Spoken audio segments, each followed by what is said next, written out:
So we're going to move now to our main business. You'll have seen that we've got a first session with 2 speakers, then some time for discussion for both speakers, then a short break, then a second session with another 2 speakers.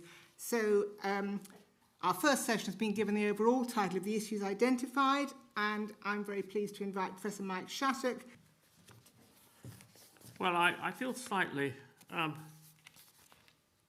sort of follow that. And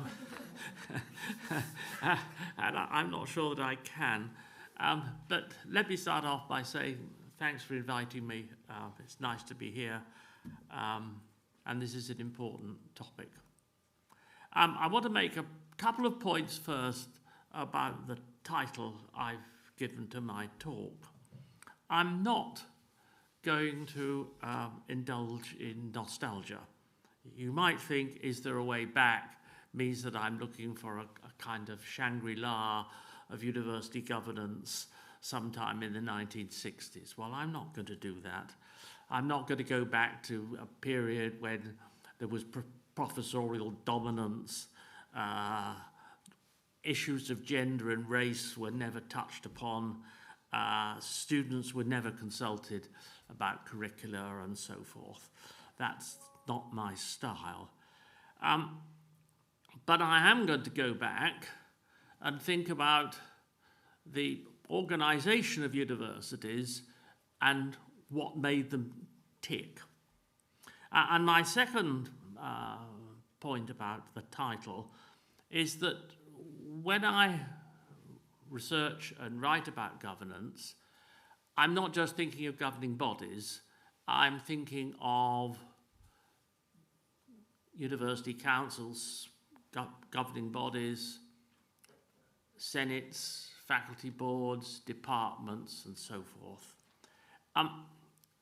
What I've always argued is that actually, if we're thinking in terms of the governance of a university, then we're looking at we should be looking at a cohesive force where these various levels of governance come together. And that doesn't mean to say that they all have to agree, but it does mean that one has a general sense of what an institution is about rather than what a particular level of the institution is all about. Let me try, as a prelude to what I'm going to say generally, is summarise the discontents in the way that higher education in this country is governed. The first item I would pick out is the question of the unprotected nature of institutional autonomy. We no longer have a serious intermediary body which can talk straightforwardly to government. We used to call the UGC the buffer. A better way of looking at it was a kind of academic government interface. But what we've got now is a regulator.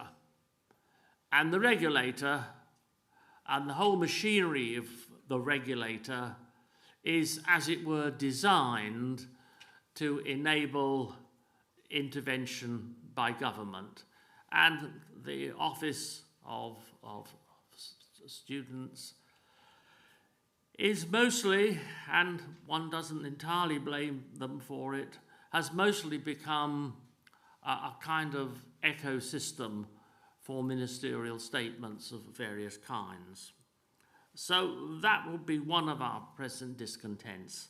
A second discontent would be generally marketisation, and I'm not going to elaborate on that, but I would say that in my research for the book Governance of British Higher Education, we interviewed the civil servant who chaired the creation of the regulatory setup, which was endorsed by the Office for Students. He said, without any qualms, and certainly without apology, that he saw his task as creating the university system rather like what he'd been doing in creating board structures for the utilities industries. It was an extraordinary statement, and I can't quote his name for obvious reasons. But I think it is clear that the marketisation of higher education has led to a business model. And it's just worth asking ourselves, what are the constituents of the business model? Well, the first is a chief executive, having a chief executive. The second is externally appointed PVCs and deans, the so-called senior management team, which it's alleged runs the university. A third component is the enhanced managerial role for marketing and human resources, HR. Overriding, in many universities that I've interviewed in, overriding academic decision-making. A fourth, is the question of the downgrading of shared governance. Now, in the pre-92 universities, we have in our statutes the concept of a bicameral system of governance. That is not the case in the post-92 universities formally, but in practice, academic boards in many of the post-92 universities operate almost exactly like senates do in the pre-92 universities. In other words, they have become rubber stamps. And the last of the components is the governing body itself, which can only too often behave like the company board. Governing bodies tend not to act nowadays like our critical friends, but as a direct management board, and I'll come back to this in a moment. My argument is that the core business of universities is teaching and research, but universities, and here I pick up from our first speaker, universities have allowed themselves to become shaped in their governance by the logic of the business model and of the market. We should reflect on our core business and take back our own governance. Academic judgment should be a key element in assessing university performance.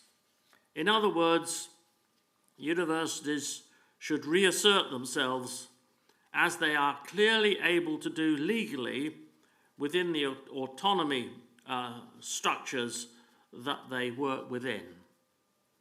They should not tacitly accept a governance framework imposed either culturally or as a condition of funding from outside.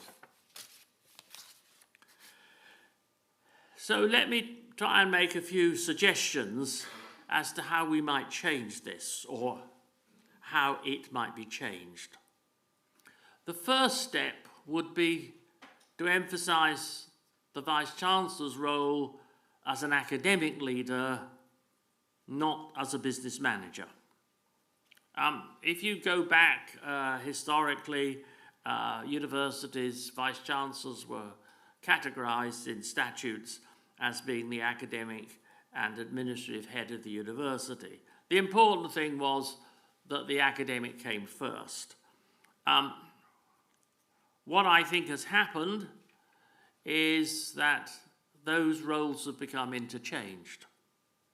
It's a curiosity of history and I have it from a reliable source, indeed the Secretary of the Committee, that the Jarrett Committee, way back there in 1965, the Jarrett Committee only adopted the idea, or put in its recommendations, the question of a chief executive at its last meeting when it was finally agreeing the report.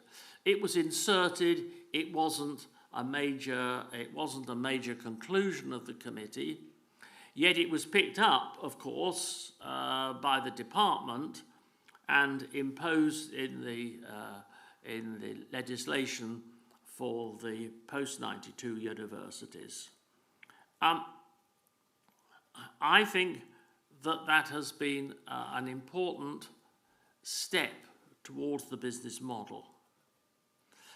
My second point would be to go back to appointing PVCs and deans from inside the institution rather than from outside. I would like to see them answerable to an academic community, not to a boss, which is the Vice-Chancellor, who is himself more of a business manager. I would like universities, therefore, not to appoint just some other institution's good committee person, but to think about the character and interests of their own staff and draw their leadership from that source. What would that bring to the institution? Well, the first is it would bring knowledge of the institution itself, something that is often gravely lacking in the way we appoint PVCs and deans nowadays. It would also increase trust, providing, of course, there was some consultation about the appointments. It would give the governance of the university coherence, instead of different divisions pulling against one another. It would not be a senior management team. It would not be a management hierarchy, and the holders of these posts would expect to be reabsorbed back into the university at the conclusion of their term of office.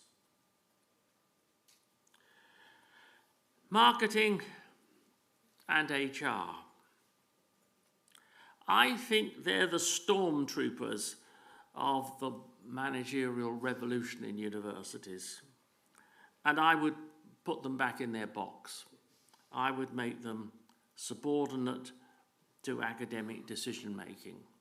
I have interviewed in universities where it's clear that the marketing department has the role of interfering with curriculum, interfering in course structures and so forth, because what is being taught is allegedly not suitable for the market. I think that's extremely dangerous and is an enormous reduction of the academic freedom of our colleagues. As far as HR is concerned, they are, to use the phrase again, the shock troopers of restructuring,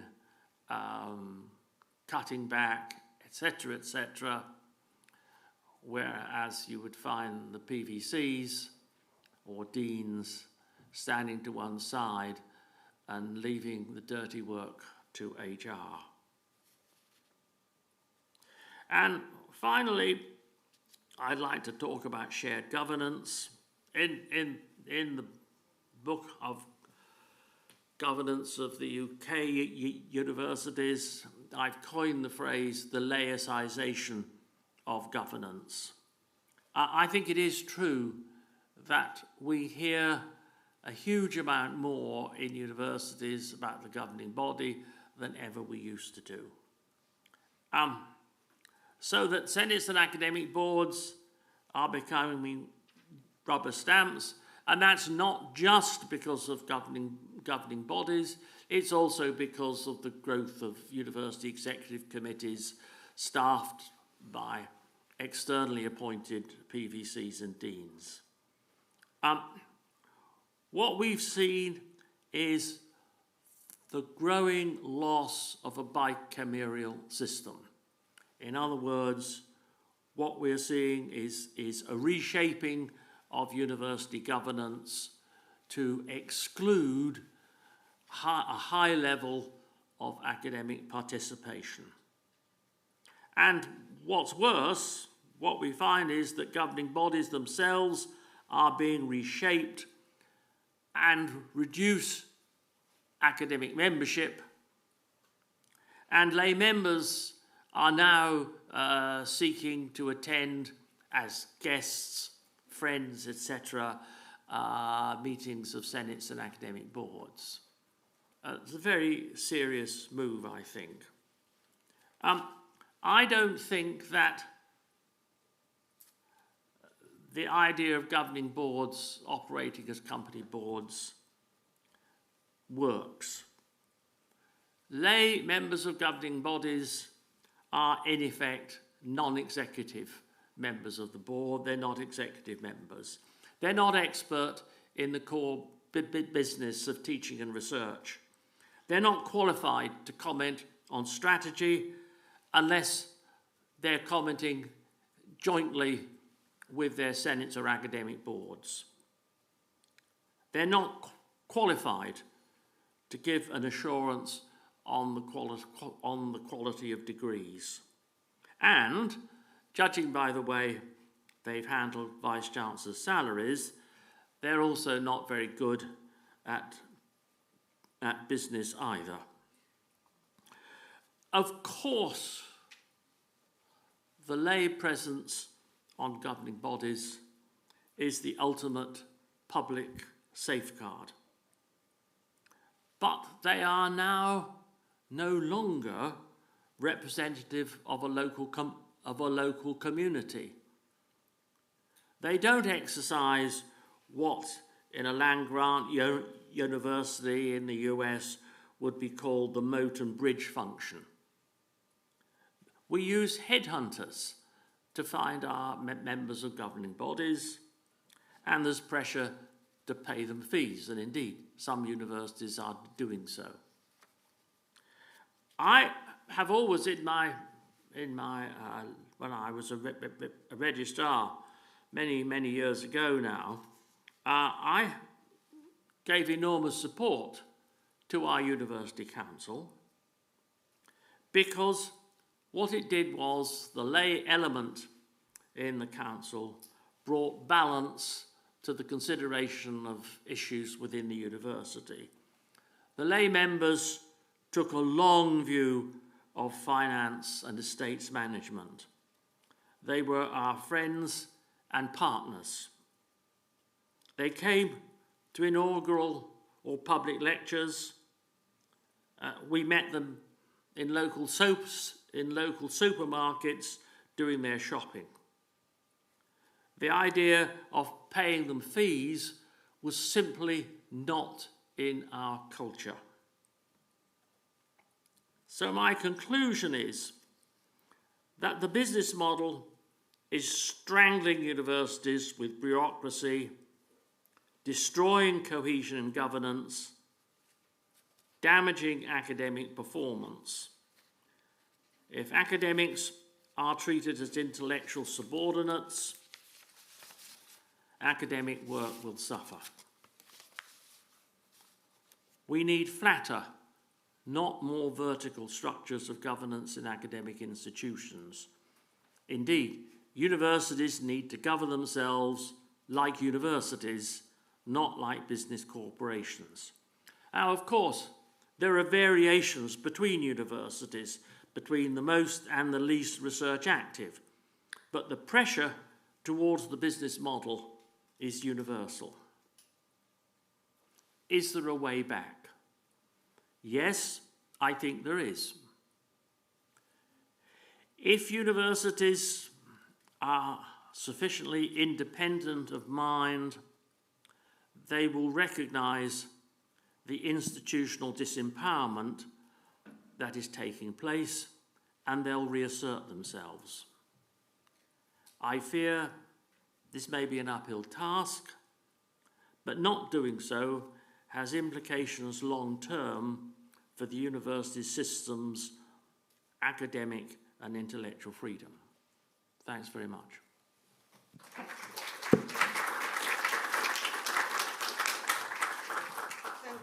Thank you very much, Mike. If you'd like to come and join me over here, and I'm now going to call on our second speaker for this first session, Professor Steve Jones. Steve's from the University of Manchester. Steve's actually the recipient of a grant from CDBU, although he's also already got a distinguished record in research on these issues. And he's going to talk about reimagining university governance, about the preliminary findings from his research.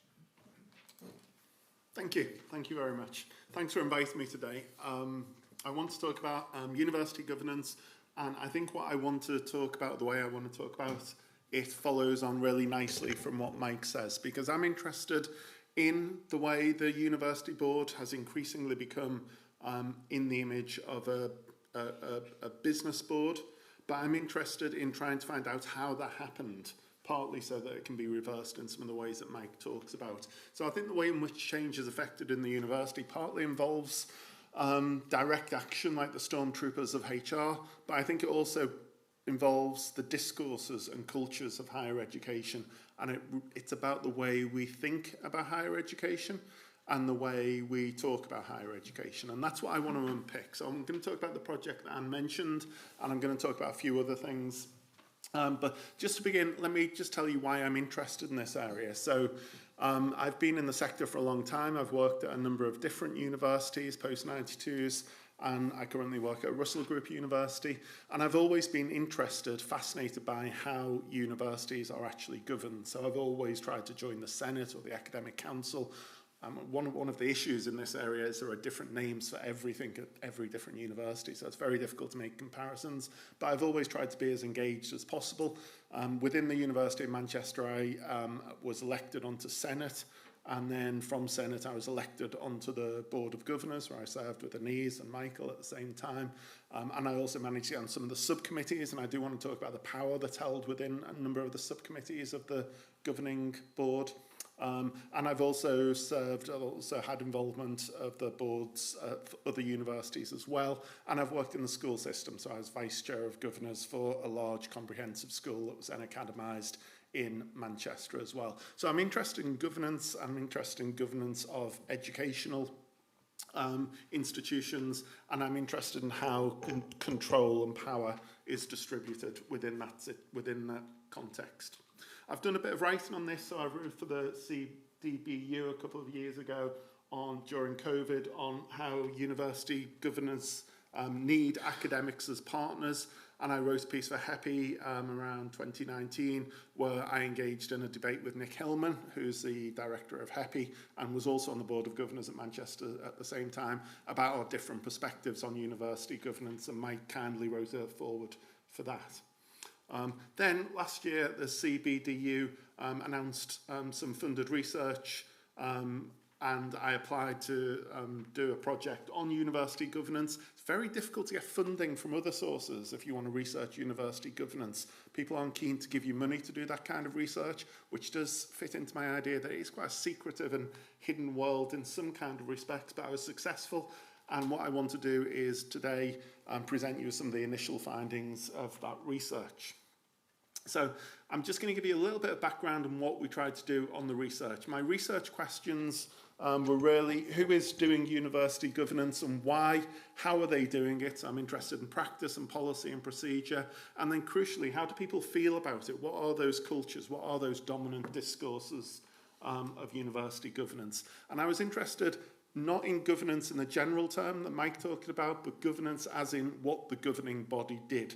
So I was only interested in speaking to people who had been on governing bodies or who were on governing bodies. We put out a call on Twitter through lots of different channels. We received lots of inquiries from people who wanted to be interviewed. People had a lot to say about governance. We chose about 50 current or former governors at UK universities. We're still actually transcribing the interviews. We finished the interview process, but we're still transcribing. We only looked at UK universities, but where people from outside the UK got in touch with us, we interviewed them as well, so we'd have a point of comparison. But the data I'm going to present today is all from the UK.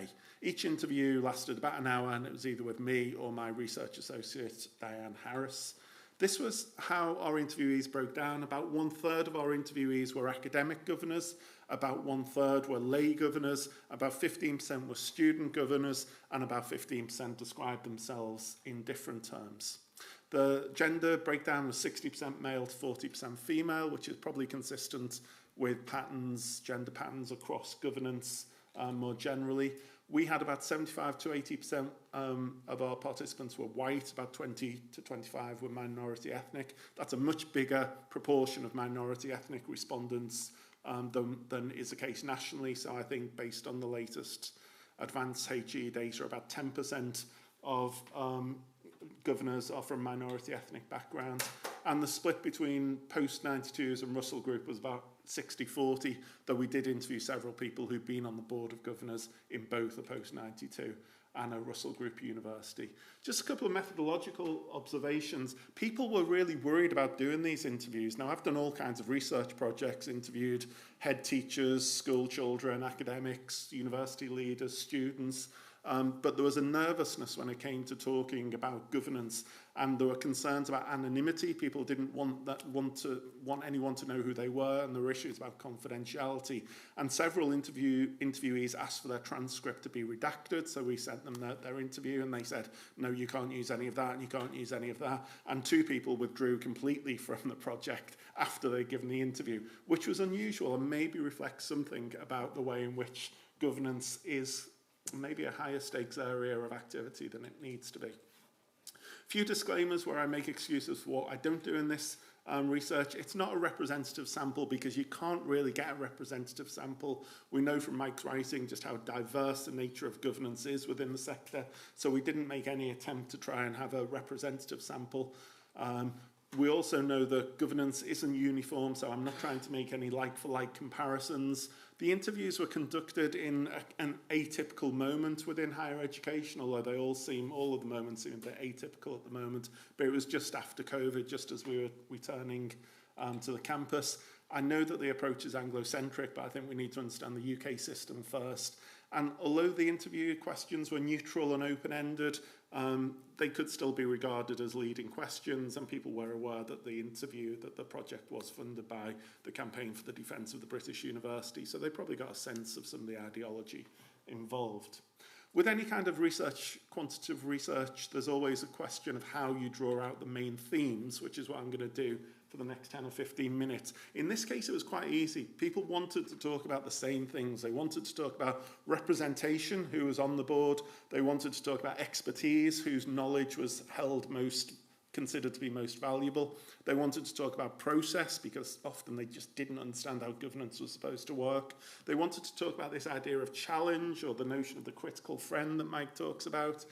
They wanted to talk about the financialisation of the university, the business model that was is increasingly being seen as a norm. So let me just report on some of the things that people actually said in the interviews. And when it came to representation, this was an obvious issue, and we know from some of the data that's out there that there are very unequal representation of different parts of society on governing bodies. And it was interesting to talk to a young male student governor, Russell Group University, who said, I was intimidated. You know, suddenly 20-year-olds sat at a huge board table with multiple people who have Professor or Sir in front of their names. There were women on the board, but very, very few. Everyone seemed very old, grey and male to a 20-year-old. And I think this was a real recurring theme. We found that a lot of the student governors and a lot of the newer lay governors felt very intimidated by the context of the board. And I think the data from Advanced HE says that 55% of governors are aged 54 or older. So there's an issue there. There's also an issue when it comes to ethnic representation. One of our lay governors told us, well, in a city where half or 60% of the population are people of colour, when I joined our board, I was basically the second person of colour who joined the board. And this played out in interesting ways. We had a student governor who's a young Asian woman who talked about how a paper she brought forward on decolonising the curriculum was dealt with by the governing body in general, and it was clearly a very traumatic experience for her, and she felt as though it didn't go very well at all. And we also interviewed a lay governor who'd been asked by the chair of the Board of Governors to lead a committee that looked into the colonial history of the university, particularly in relation to its funding. And her comment was, well, yes, I am from an ethnic minority black background, but I've spent 25 years in retail and I really can't start unpicking the legacies of empire at this point. I know nothing about this. So there was a problem in both directions, with people feeling as though they had to represent an entire group and other people feeling as though their expertise was being misjudged. Representation was also an issue in different kinds of ways. And one of the issues picks up on something that Mike was talking about, because historically lay governors did used to be from the community, and they did used to be the kind of people that you might bump into in the queue of the supermarket. One lay governor told us, no one on the board lives anywhere near the campus, as far as I can tell. They always talk lots about the community, but no one really knows what the community is. And some of the stories are, we asked for examples of all of these points, and some of the stories that we heard were, you know, universities having a day in the summer where they open the doors to the community, and all the governors are there, and the community don't show up. And then there's lots of soul searching about why that wasn't the case. But it was the case, but it's true that there's a change in the nature of people who are lay governors on the governing bodies, and local representation is very much an issue. I also feel I should make the point that a lot of academic governors made, which is about lay governors and the fact that it's strange to some people that frankly these people seem to be sitting on boards. They just sit on boards of hospitals and charities and business, and their entire life is sitting on boards. I guess it's kind of about the professionalisation of governance, and that would be the positive spin on it. But it does create a kind of class of governors who do governance almost not necessarily for a living, because a lot of them are retired, but they do have multiple roles. And some of our interviewees did make quite cynical suggestions that it might be seen as a step towards an OBE or a step towards a paid non-exec role in a company as well. The lay governors were really interesting to talk to. We interviewed lots of them. It was a little bit surprising to me just how self-aware they were. So it wasn't the case that they took the view that their role was really important, that they were the guardians, that they knew best.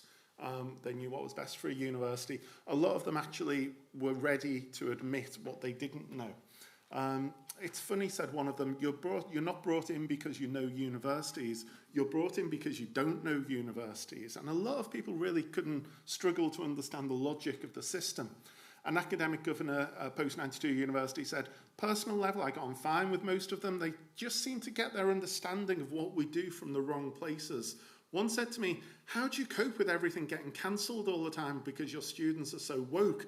And I was like, no, that's not really such a big issue for us. There's a huge divide between what some of the lay governors felt running a university was like, which maybe came from media, culture wars kind of stories, and the on-the-ground reality of what academics were actually facing. Student governors, for student governors, the main theme that emerged from the data was the sense that their membership of the governing body was tokenistic, that they really weren't taken very seriously. So one lay governor made the point to us, well, you know, they're the most important board members in many ways, but what the students wanted to talk about wasn't always what management wanted to talk about, and only the most persistent of students ever really got heard. And we had some quite distressing testimonies from student governors who'd really struggled to make their voice heard.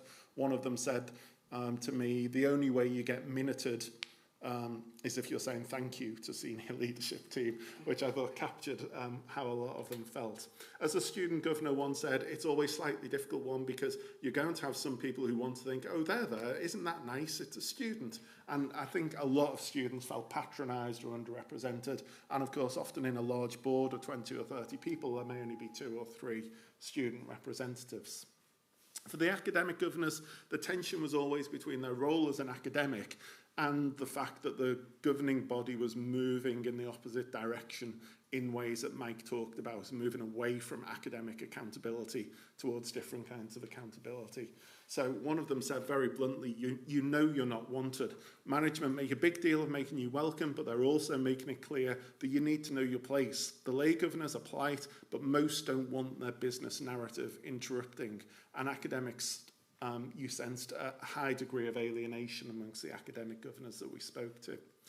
More specifically, one of them said they have this principle of collective responsibility that they talk about all the time, and it's a nightmare if you're a staff governor because you have to go along with decisions. Then all of your department colleagues are like, why ever did you agree to that?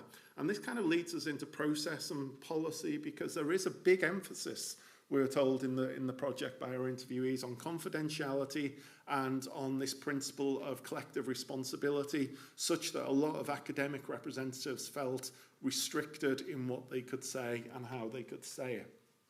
And when it comes to process and policy, there are other kinds of problems as well that people reported, particularly trying to understand everything that's going on. So a lay governor at Russell Group University told us, well, the regulations of the university are beyond me. All those statutes and whatever the other ones are called. One time the chair of the board got re-elected and I swear half the room didn't know what was happening. It wasn't a problem, he was a very good chair, but you know, it's a bit troubling. We found multiple examples of people saying they just didn't really feel able to follow the language and the processes and the procedures that emerged in university governance.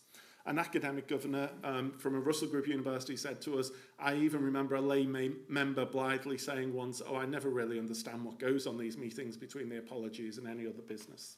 That wasn't reflective of everyone's position. Moving on to this notion of challenge, which was one that cropped up a lot because it's really fundamental, and a lot of governors, both academic and lay, struggled with this idea of trying to challenge the executive or the senior leadership team and knowing what their role was. And a lot of this was to do, again, with process. So a female academic at a post-92 university told us, well, the agenda would be circulated a few days before the meeting, and you just got on trying to plough through as much as you could. The meetings went on for hours, and by the time any other business came round, everyone just wanted the thing to end. And that had implications because you could never really say, yeah, but how come we're not talking about such and such? Because it was emphasised all the time that the agenda was really, really full today. So what was discussed was very much control from above with very little agency for people, including lay governors, to be able to influence what was actually to be discussed. The issue of financialisation, it was a big one, and people didn't talk about it in those kind of terms. People had different ways of talking about it, but there was a lot of concern about the uncritical emulation of business practices, or sometimes what are assumed to be kind of private sector boardroom practices, the uncritical movement of those principles into the university boardroom was a big issue for a lot of people. So an academic governor said, the emphasis is on the financial stability of the organisation. Should it be? Well, that's another question. I'm not convinced. I think there's an overemphasis to the extent that the ethics, integrity, sense of purpose are lost a little bit. And very high proportion of our respondents, interviewees, made this point. It was what wasn't talked about at university governance meetings that was often the problem because the emphasis on money was so great. And interestingly, a lot of lay governors made this point as well. So we spoke to one Russell Group University lay governor who said, I'm fine talking about shareholders and profit. I could do that all day, but not so much stakeholders and surplus. I think some lay governors don't reflect on the difference, that it's not a company boardroom we're in, that this is something altogether different. So the lay governors realised perhaps more than the senior leadership teams realised that there was actually a difference between the corporate business world and the boardrooms there and what was being required from essentially a charity. The issue of expertise was a topic that a lot of people wanted to talk about. One academic said, well, governors are basically conditioned not to trust academics. we're all politicised, we're all radical, whatever. So the expertise gets bought in mostly. It was a source of tension because academics thought, well, the one way we can contribute is we really know our fields, we really know our stuff, but often there was a trust problem there and they didn't feel as if they were represented. A lay governor says, yeah, I can see why lecturers feel that way. They're doing this good work. It must feel like the university don't care. Must be frustrating. But at the same time, the board needs independent analysis. It can't be biased, you know. You can't have someone with a bugbear. Someone else said that all of this independent, bought-in analysis, it's never really independent anyway, because it's invariably someone who's friends with one of the governors who runs a consultancy company that's bought in. Sub-rosa activity, kind of the behind-the-scenes conversations. This was another source of concern for many governors, including lay governors. So one lay governor says, this is a positive spin. Not everyone realises all the work that goes on backstage. By the time the board comes round, hours and hours of pre-discussion have taken place. But for most people, this was a source of massive frustration. So one academic governor told us there clearly seems to be a lot of prior interaction between the external council members, the provost, the chair of council, to which academics just weren't invited. A lot of stuff seems to be stitched up beforehand. Some people told us about meetings that would take place between the chairs of all of the subcommittees and the chair of the main board immediately before the board, in which key decisions were made, such that the actual board discussion became rather performative. And that was a source of frustration. A couple more slides. Perceptions of power. We asked people where the power lies, and a lot of people said, well, it still feels that the men in suits are taken much more seriously. Even though there's some progress in closing the gender gap, it seems that the people on the board who have the most power tend to be the older white men. A lay governor tried to push back, and it's interesting how some of the lay governors actually reversed the question of power and said, well, students or consumers are paying all that money. I got fed up with staff governors holding us back. Like during COVID, the exec did their very, very best for everyone, but all the staff governors still kept having a go. And that was a kind of line that we got from a couple of the lay governors that we spoke to, which actually suggested that the problem was that power lay too much still in the hands of academics. Not all lay governors took that position, though. We asked what success looks like in a board of governors, and there was lots of confusion. People didn't really know. A student governor put it quite succinctly when he said, I think it's measured by the success of the university executive and the usual stuff, student numbers, financial figures. I think the issue is they don't measure staff morale or, you know, the public perception. And it is a very narrow configuration of what success looks like.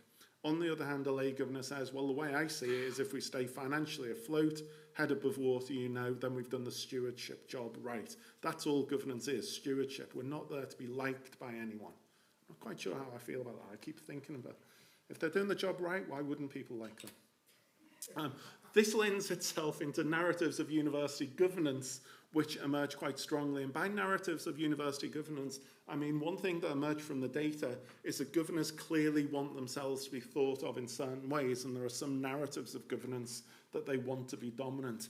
One lay governor at Russell Group University said this to us off the record: the whole money thing was just a spin at times, a nice convenient spin. If the numbers looked bad, it was like, oh no, crisis. And if the numbers looked okay, it was still, oh, you've got to be careful here. That narrative of financial difficulty, and obviously the financial difficulty is very real in some institutions, but what we found is that even where it wasn't so real or so urgent, it was still a very comfortable position for senior leadership teams and chairs of governors to take, to say the financial concerns were the immediate and big threat. Also, a lay governor said to us, I worry about the exec blaming the decisions of the board blaming their decisions on the board of governors. So they tell staff, oh, I'm afraid the board of governors say we've got to make cuts. So you make the board of governors the bad guys who are wielding the axe. I said to the chair, that's a management decision. Don't be putting the blame on us. There is a lot of slippage in terms of how the board of governors is conceptualised by senior leadership teams and vice-chancellors, and I have noticed a trend towards a board of governors being pitched as the bad guys who kind of demand the cuts are made and changes are made. Sorry, I'm sure I've gone over time. I just want to make 3 initial conclusions based on the data. First of all, one comment I would make is that lay governors don't always have the expertise needed to know what's best for universities, and they know it. A lot of the lay governors that we spoke to, about 1/3 of them defended their expertise and said they were the right people to be doing the job, but the other 2/3 were actually quite open about sometimes feeling out of their depth. One of them said, I realised very quickly that I did not have anywhere close to enough knowledge, institutional knowledge, to make a good judgment about the state of things, how healthy things were. It's because they had a partial sense of the university. They weren't always looking at the right performance indicators. They weren't looking at the staff morale. They weren't looking at the public perception. It was a very narrowly configured view of success. Secondly, and this picks up to what Adam was saying initially, higher education maybe does not lend itself to market conditions as much as policy pretends, and therefore this corporatised kind of governance that's come along with the market is not necessarily fit for purpose, certainly not best fit for purpose. This was captured by a young female student governor that we spoke to, and I thought her position was completely reasonable. She said, it's a business, and I totally get why. When you think about what's involved, I mean, yes, of course you need all the clever money people in the room. This is the important point, but the problem, she says, is that the ways in which it's not a business gets forgotten. In other words, the focus on the financial side of governance is important, but there are also important non-financial elements to university governance, and that's what's been lost. And then the final conclusion, I think staff and students increasingly feel that university governance is something that takes place at a distance and probably without their consent. And I thought this was captured quite nicely by a governor, an academic governor, who said, what I want, and the reason I'm involved in governance, is I want the governing body to be our first line of defence. And I think maybe that encapsulates a problem, that the governing body is no longer the protective shell around the university. It's no longer the first line of defence. It's actually, in many respects, seen as part of the attack on academics that Mike was talking about. Thanks.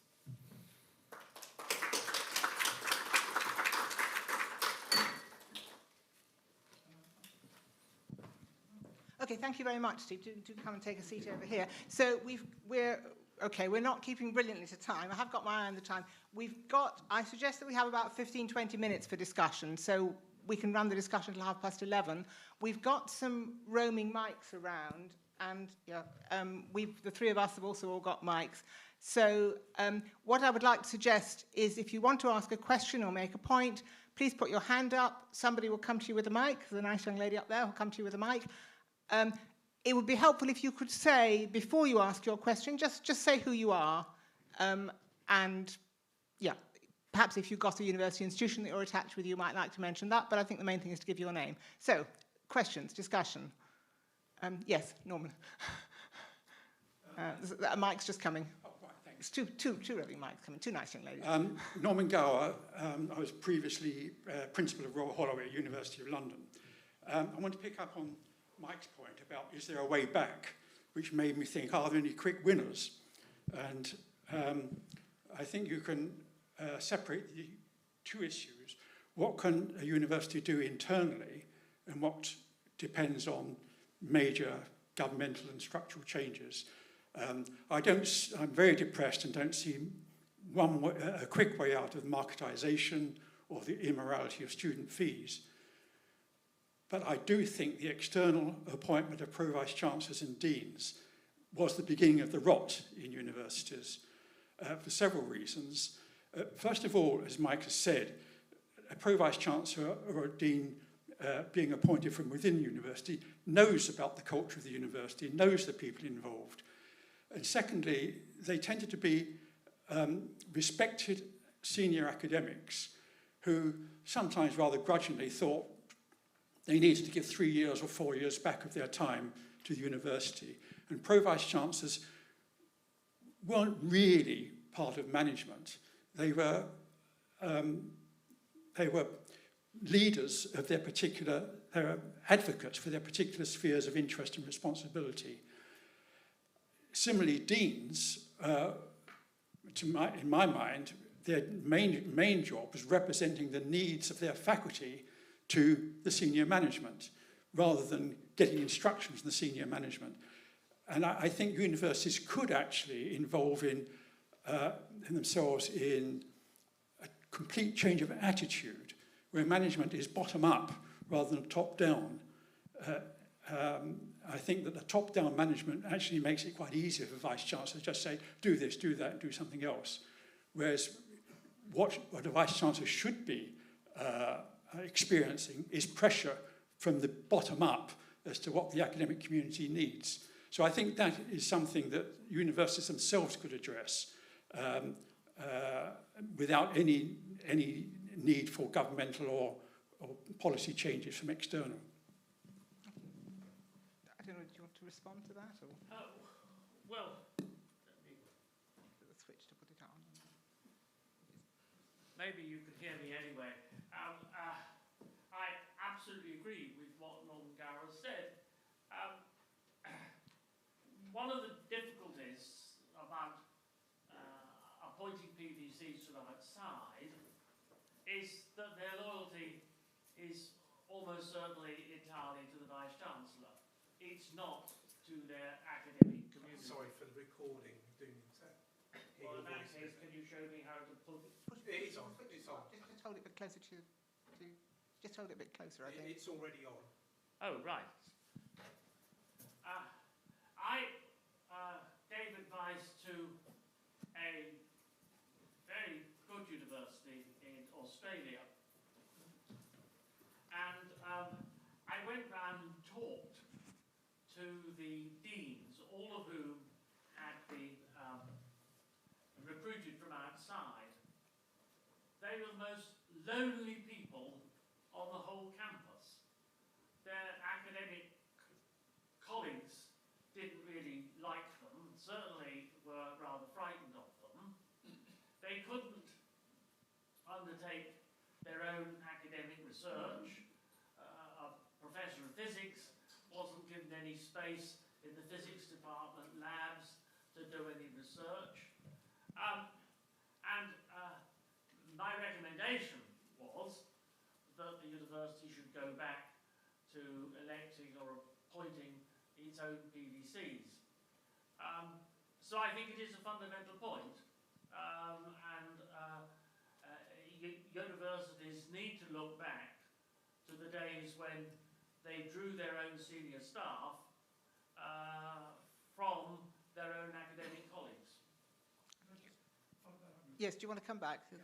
Again, I think we need the mics for the recording. I think the other point is that appointing from outside is a sort of insult to the academic community. It's saying, none of you lot are up to this job, so we've got to get somebody in from outside. So, yes, there's a gentleman, sorry, so I think, hold on, there's two people got their hands up. Actually, Ron, you had your hand up a little while ago, so if I can take Ron Barnett first and then the gentleman behind you afterwards. It's Ron Barnett, UCL. I'm going to play devil's advocate. I'm a Minister of State for Higher Education, and I've been listening to you all with great fascination, and I reflect on the state of play of British higher education. Attracts 300,000 international students, generates tens of billions of pounds for the British economy, is up in the international rankings, and is manifestly one of the 3 or 4 great achievements of the British state and society. What's the problem? Okay. Can I have a go at addressing the Minister's comments? Is that Yes, okay? please, yes. I think you're right, Ron, to point that out. I suppose the counterexamples are that we've been decimated by strike action for the last couple of years. Staff surveys suggest across the sector that there really is a deep unhappiness with the way that universities are run. And the attacks on the sector, which I think we've all picked up on and we're all aware of, seem to be relentless. Universities are being increasingly politicised, and we're unable to defend the university space as a space for a different kind of thought. Our academic freedom, our autonomy is compromised. So I think there are deep-rooted problems, and I think the uncritical acceptance of the of the model of governance that we're talking about today is absolutely central, because unless we push back in that space, it's difficult to see how we can push back in other spaces. Thank you. So there's a gentleman in the row behind Ron. I'm afraid I don't know your name, but tell us your name. Peter Scott, UCL. Oh, right. I'm sorry. Sorry, it's okay. This is a comment as much as a question, but take it as a question if you like. There's been a lot of talk of university boards being like corporate boards. Well, actually, they're not remotely like corporate boards in two key respects. First of all, they have usually a single executive. Everyone else is a non-executive. There are no corporate boards like that. Most corporate boards have a majority of executive directors and a minority of non-execs. And the second thing is, they're not paid anything. Do you know of any PLC corporate board that doesn't pay its board of directors? Of course it doesn't. The problem with most university boards is they're amateur. It's not that actually that they're corporate. And incidentally, your last sort of conclusion, which was that, you know, university boards are seen as increasingly distant. I would like to ask, were they ever seen as anything but fairly distant by the majority of academic staff? Right, so there's another hand up now, but I don't know, do you want to, do you want to respond to Peter? I just wanted to comment on what Peter has said. Yes, he's absolutely dead right that these are non-execs, non-executive members of boards, and a non-executive member of a board does not behave like an executive member of a board. And that's one of the weaknesses of the university governance system. The other issue, I think, is that the way they're appointed, they're fundamentally appointed, as it were, by a piece of university machinery. And that can sometimes mean that you do not necessarily appoint people with a critical view, rather the contrary. And that's, I think, worrisome. Okay, so we've got two more questions, but the lady here first, and then somebody in front of you.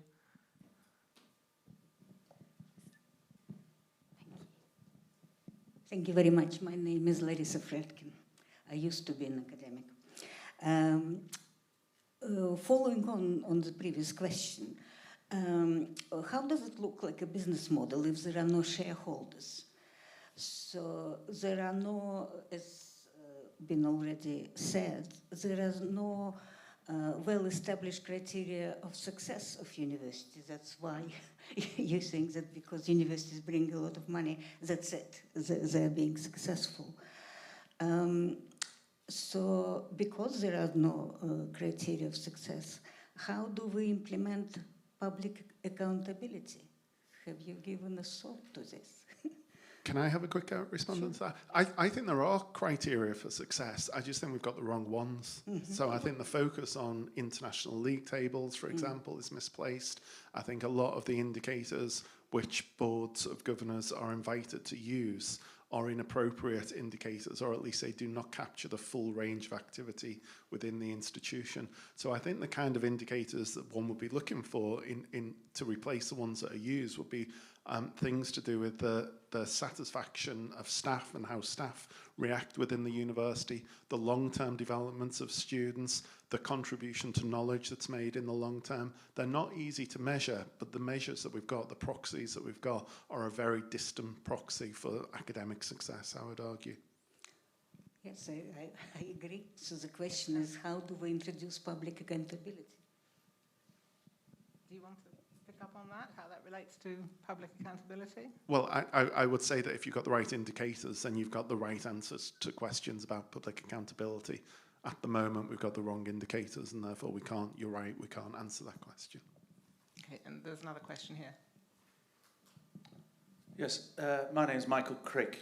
I'm a journalist by background, but I served, as Steve knows, with him on the board of Manchester for 9 years, and now I'm on the council, similar body, at the University of Kent. And let me make a few quick observations, if I may.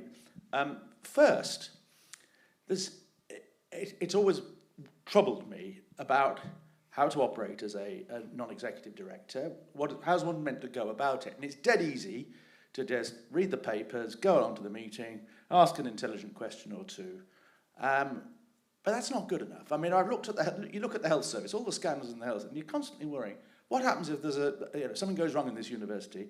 Is there anything I could have done in advance to find out about that? And the challenge, I think, as a non-exec, is to really find out what's going on in your university. And you won't get it you'll get some of it from the management, but the way that you really get it, you have to put a lot of time in. And I basically operate like I do as a journalist. I find alternative sources of information, other people within the university at all levels, in all kind of jobs, who will chat to me about how it is from their perspective. And that, I think, helps inform the way I operate on a board, which is asking challenging, sometimes difficult questions. So that's my first observation. The second one is actually trying to influence the agenda, because the agenda is drawn up by the executive generally, and it's very difficult to squeeze in other topics. I mean, a very good example was at Manchester. I don't know if Steve remembers this or even was aware of it, but for a couple of years, I was saying, look, shouldn't we be having a proper debate about our relationship with China and our growing dependence on China? And people said, oh, yeah, good idea. Yeah, well, OK, we'll try and put it on the next. And it was only at the very last meeting that I was there that we had a 20-minute discussion on China. And everybody said, oh, yeah, we should have discussed this ages ago. And then I left, and I'm told that since then China does get discussed quite a lot more. But it's often difficult to get stuff on the agenda.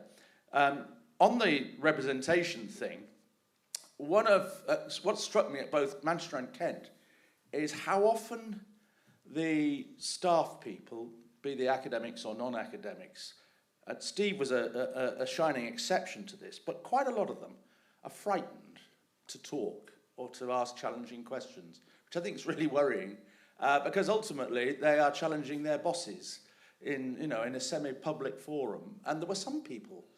There have been some people who rarely say anything. Now, maybe they do on committees. I don't know, because you don't go to all the committees.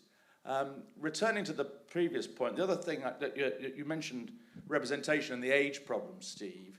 And I think, I mean, the two boards I'm on, you've got a group of people, the student representatives, 2 or 3 of them, who are about 20, and then the next, and then you go to 50, and then everybody's above 50. So there's nobody between 20 and maybe 45. And of course, one of the reasons for that is that they are all leading busy lives, got families, rising up within whatever career they're in.